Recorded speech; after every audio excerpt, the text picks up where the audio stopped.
Have you ever tried to quit something? Social media, sugar, smoking, alcohol, late night scrolling, an ex, and thought, okay, this time I'm serious. Then 2 days later, you're right back to it, like nothing ever happened. Welcome back to the channel.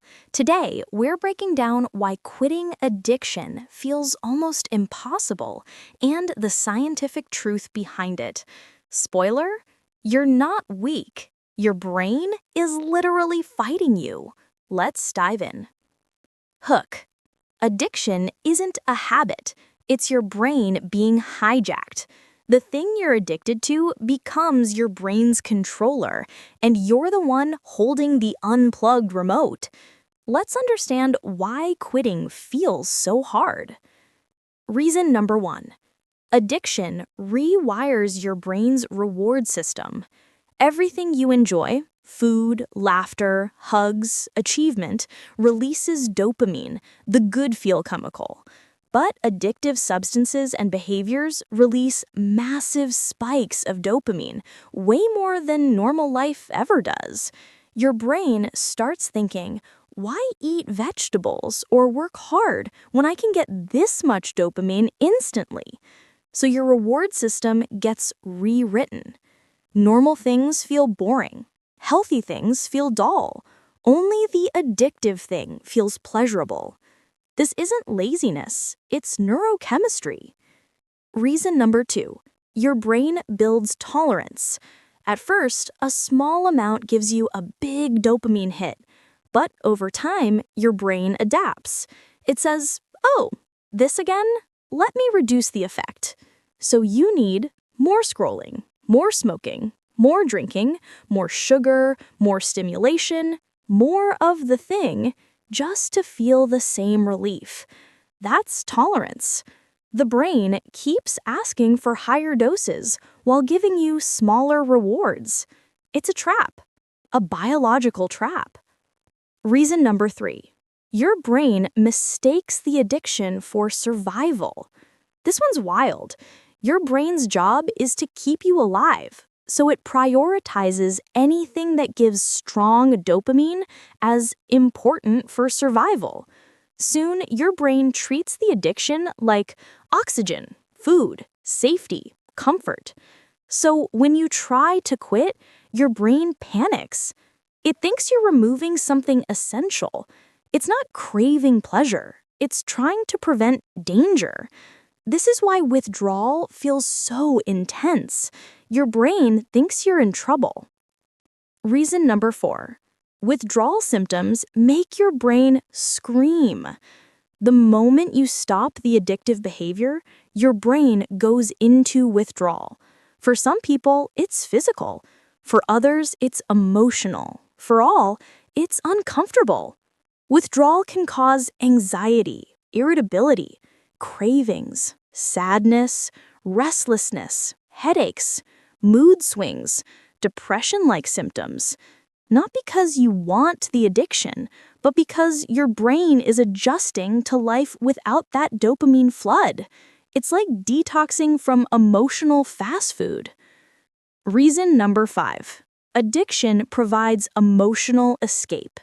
People don't get addicted to the thing, they get addicted to the relief the thing gives.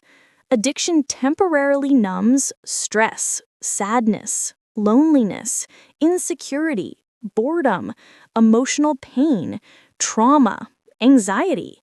The addiction becomes a band-aid. So when you try to quit, you don't just lose the behavior, you lose your coping mechanism. Your brain says, without this, how will we escape pain? That fear makes quitting feel impossible. Reason number 6. Your brain craves routine. The brain loves habits. Habits save energy. So, once something becomes a repeated behavior, your brain stores it as the default, even if it's harmful. Example, say you smoke every time you feel stressed. Now, when stress appears, your brain auto-suggests, time to smoke. That automatic loop makes quitting harder. You're not fighting the addiction, you're fighting the routine built around it. Reason number 7. Environmental triggers reactivate cravings. Addictions are tied to specific people, places, and emotions. If you used to drink with certain friends, seeing them triggers cravings. If you always scrolled at night, 9 p.m. becomes a trigger. If you smoked after meals, your brain expects it automatically. Triggers feel like cravings coming from nowhere, but they're coming from memories. Addiction is not in the substance, it's in the cues. Reason number 8. Your brain likes predictability more than happiness. This is the shocking part. Your brain prefers familiar misery over unfamiliar happiness. It loves patterns. It hates uncertainty. So sticking to an addiction feels safe, while quitting feels risky.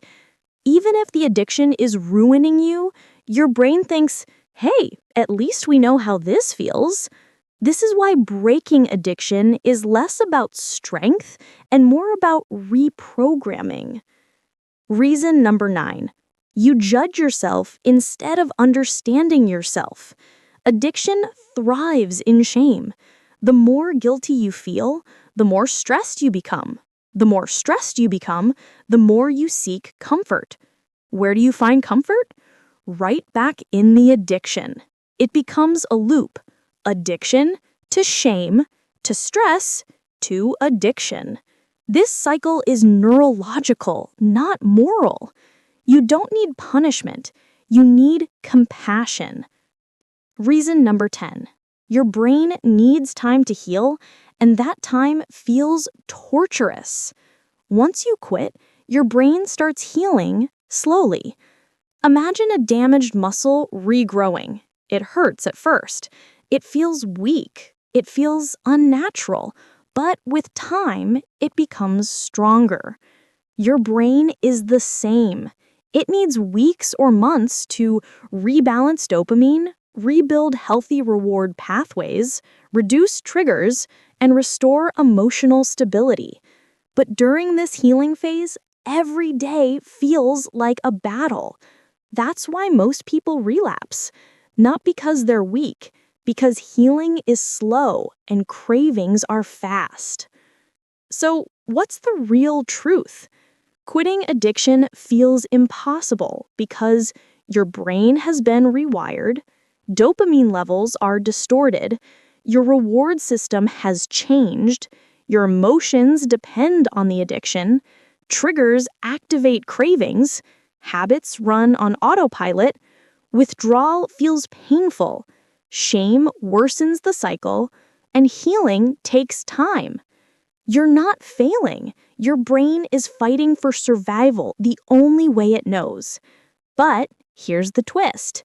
The same brain that got rewired can be rewired again in your favor.